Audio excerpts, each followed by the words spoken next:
आणि माझ्या गाडीवरती भला मोठा दगड टाकला तर याचं 307चं कलम दाखल होणं आवश्यक होतं। बरं हे एका दोघाचं काम नाही। जेव्हा माझ्यावरती दगड टाकला गाडीवरती तेव्हा पाठीमागून एक पोरगा दाखवत होता, त्या पोराचं पण नाव यात निष्पन्न केलं नाही।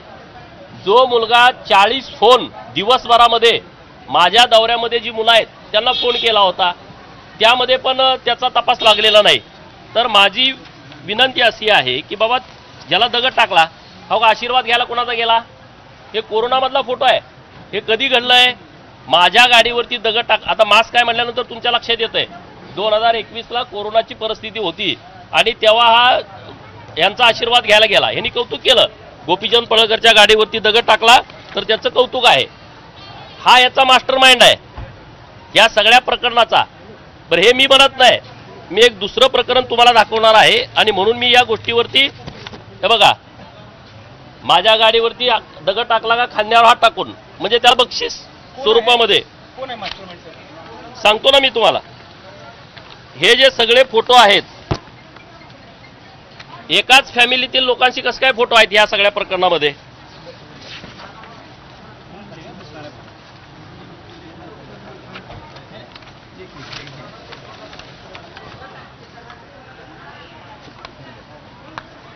आता मी फोटो दुसरा दाखवतोय तुम्हाला। हा फोटो आहे महादेव देवकाते ज्याच्या छातीवरती शरद पवारांचा टॅटू आहे। हा टॅटू असणारा सुरवसे हा सोलापूर मधला धनगर समाजाचा पोरगा। हा दुसरा महादेव देवकाते याच्या छातीवरती पण टॅटू आहे शरद पवारांचा। आणि यानं माझी भेट घेतली हे प्रकरण झाल्याच्या नंतर की बाबांनो रोहित पवारांनी आमची बैठक घेतली होती गोपीचंद पळळकरच्या गाडीवरती दगडफेक करा किंवा त्याला टार्गेट करा म्हणून।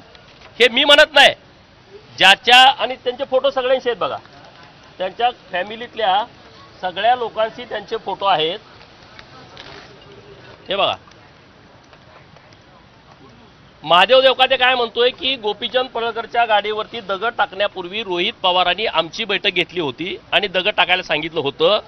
सोलापूरच्या सीपी साहेबांना माझी विनंती आहे की 2021ला जे प्रकरण घडलं त्यामध्ये महादेव देवकातेंचं स्टेटमेंट घ्या ना, की ते म्हणतात की मला यांनी आमची बैठक अगोदर घेतली होती।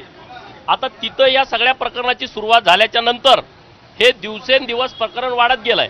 आता बघा यवतमध्ये छत्रपती शिवाजी महाराजांच्या मूर्तीची विटंबना झाली, याच्यावरती हे कुटुंब काही बोलायला तयार नाही, त्याच्यावरती ते ब्रशब्द बोलत नाहीत।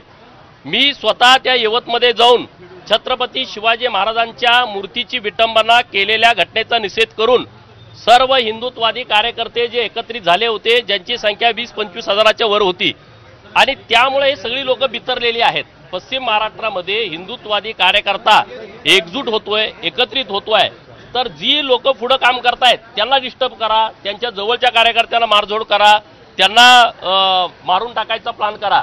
आता मी शरणूला भेटलो, तुम्ही सगळे होता। शरणू काय म्हणतोय की गाडीमध्ये मला यांनी मधल्या सीटच्या मध्ये टाकलं, तुडवलं, गेल्या गेल्या पहिला मांडीवरती वार केला, मांडीवरती त्याच्या जखम आहे, त्यांना आता डॉक्टर साहेबांनी टाके वगैरे टाकलेले आहेत। मी आता डॉक्टर साहेबांना पण भेटेन आणि त्याला पूर्ण मारून टाकायचा प्लॅन केलाय। त्यांच्याकडे जे काही साहित्य सापडलंय ते म्हणजे अमानुषपणे त्याची हत्या करायची, त्याचे व्हिडिओ करायचे अशा पद्धतीची माहिती मला आता मिळतेय। याच्याबद्दल अधिकृत पोलीस याबद्दल बोलतील, परंतु माननीय सीपी साहेबांना माझी विनंती आहे की या प्रकरणामध्ये जे आरोपी आहेत त्याचं मूळ शोधा। शरणू म्हणतोय की गाडीतून एक व्हिडिओ कॉल लावला होता, तो कुणाला लावला, पुढून कोण बोलत होतं, कुठल्या फोनवरून व्हिडिओ कॉल झाला, व्हिडिओ कॉलवरती याला माफी मागायला सांगितले असं त्याचं म्हणणं आहे। तर याचा सगळा सखोल अभ्यास करा। ही मुलं इतकं मोठं धाडस करतील असं मला वाटत नाही।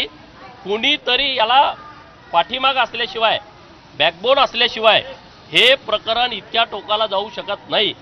माननीय सीपी साहेब, डीसीपी साहेब आणि ग्रामीणचे एसपी यांचं मी विशेष अभिनंदन करेन। शरणू हांडे वाचलाय हा फक्त पोलिसांच्यामुळं, त्यांच्या सतर्कतेमुळं तास 2 तास 3 तास जर उशीर झाला असता तर काहीतरी नक्की घातपात झाला असता। आणि त्यामुळं माझी त्यांच्याकडे ही मागणी आहे, 2021ला जे प्रकरण माझ्या गाडीवरती दगडफेक झालं त्याची फेर चौकशी केली पाहिजे। त्या प्रकरणामध्ये नेमकं कोण कोण होतं त्यांना सगळ्यांना अरेस्ट केलं पाहिजे।